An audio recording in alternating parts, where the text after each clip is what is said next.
కేజ్రీవాల్ అనే ఒకతను అవినీతికి వ్యతిరేకంగా పోరాటం చేసి అన్నా హజారే పోరాటం చేసి వచ్చాడు. బట్ ఇక్కడ చూస్తే అదే అవినీతి కేసులో ఒక సీఎంగా ఉండి అరెస్ట్ అయిన పరిస్థితి.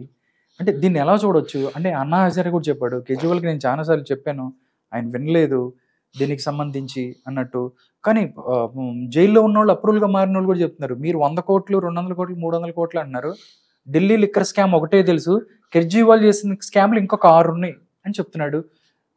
దీని గురించి ఎలా ఎలా చూడొచ్చు? ఉగ్రవాదుల్ని దేశంలో బంధిస్తే వేరే వేరే దేశాల నుంచి, ఇంకా వాళ్ళ పేర్లు కూడా ఎందుకు అందరు గూగుల్లో సెర్చ్ చేసిన దరిద్రం అది.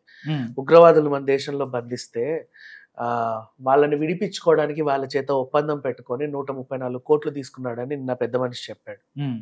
అవునా? అవును. సో అంటే మనం ఎందుకు వాళ్ళ పేర్లు చెప్పట్లేదంటే ఎవరైనా ఎవరు వీళ్ళు ఏంటని సెర్చ్ చేసినా మన దారిలో ఉగ్రవాదుల గురించి సెర్చ్ చేయడం కూడా నేరమే.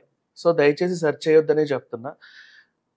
వాళ్ళని విడిపించుకోవడానికి, వాళ్ళ మనుషుల్ని విడిపించుకోవడానికి గతంలో వాళ్ళు చేసినటువంటి నేరాలకి ఈయన ఒప్పందం కుదుర్చుకొని వాళ్ళని విడుదల చేశాడని చెప్పి ఒక ఆరోపణ ఉంది. అది నిన్ననే నమోదైంది.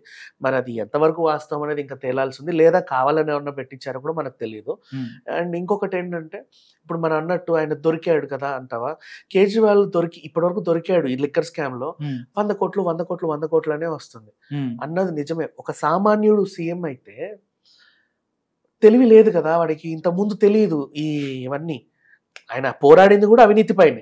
సో అంతకుముందు తెలియదని అనుకుందాం. ప్రెసెంట్ సడన్ గా అవినీతికి వచ్చాడు, ఒక తెలియని విషయానికి అలవాటు పడ్డాడు కాబట్టి తొందర దొరికిపోయాడు. వీళ్ళు ఇప్పుడు కేసీఆర్ కానీ కేటీఆర్ కానీ కవిత లాంటి వాళ్ళు తలలు పండిన అవినీతి పరులు.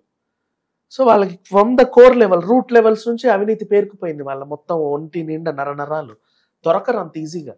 అంటే ఎందుకు ఇన్ని రోజుల కస్టడీలో నోరిప్పిందా? అంత పెద్ద ఈడీ వాళ్ళు అంతమందిని అరెస్ట్ చేసినా కూడా అసలు చెక్కు చెదరకుండా ఇట్లా ధైర్యంగా ఉందంటే అర్థం చేసుకోండి.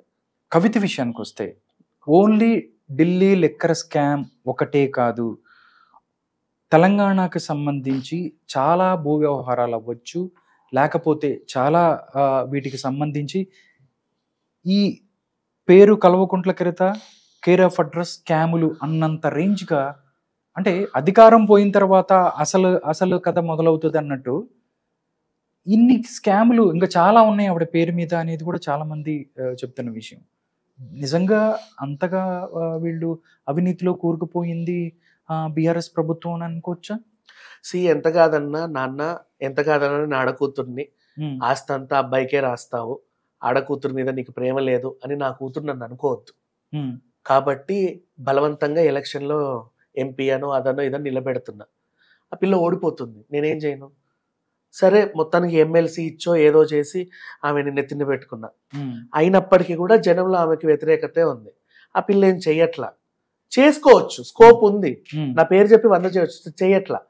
సరే పోనీలే, ఎక్కడన్నా ఆడకూతురు కొడుకుతో సమానంగా నన్ను చూడట్లేదు అనుకుంటదేమోనని ఈయనంతటా ఈయనకి తెలిసిన వ్యవహారాలన్నీ ఎందుకు అన్ని కొడుకు మీద పెడితే రేపటి రోజు వీడిరుక్కుంటే మళ్ళీ ఇంకేమన్నా అవుతుందేమో అని చెప్పి కొన్ని కూతురు పేరు మీద కూడా ఈ స్కాములన్నీ కూడా ఆమెకు కూడా అద్దారు.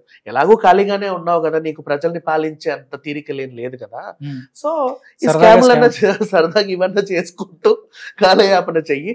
మేమా బిజీగా ఉన్నాము, పక్క ప్రజల్ని పాలించాలి, ఇంకో పక్క ఇవన్నీ చూసుకోవాలి, మా వల్ల కాదు. పేరు నీకు అన్యాయం చేయలేదు, నా నాన్న నాకు అన్యాయం చేయలేదన్న ఇది నీకుంటది, ఆ గుడ్ విల్ నాకుంటది. రెండోది, నా పనులు కూడా ఈజీగా అయిపోతాయి. ఎవరినో నమ్మే కంటే నా కూతురు నిన్ను నమ్మనా నేను.